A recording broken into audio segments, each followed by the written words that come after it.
જય શ્રી કૃષ્ણ દાદા. જય શ્રી કૃષ્ણ.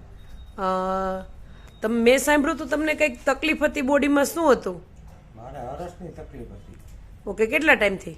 10 વર્ષ પહેલા મેં ડૉક્ટરને બતાવી. હા હા. એટલે એ ડૉક્ટરે દવા આપી એટલે રાહત થઈ ગઈ હતી, પછી પાછું ચાલુ થઈ ગયું. એવું અવારનવાર થતું.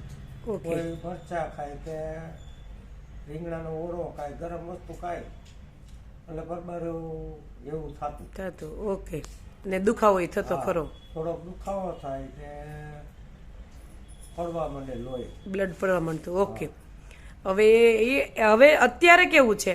અત્યારે આ તમારે પોઈન્ટ ને એ કર્યા ને સપ્લિમેન્ટ લીધી તમારી, ઓકે. એ પછી બહુ સારું, કઈ થયા જ નથી એમ. એક્યુલાઇફના તમે પોઈન્ટ કર્યા ને, ટીએન્સ ની ન્યુટ્રિયન્સ લીધી, સપ્લિમેન્ટ લીધી, હા, તો ત્યાર પછી તમને બિલકુલ પેન નથી? બિલકુલ નહીં. સાવ જતા જ રહ્યા? સાવ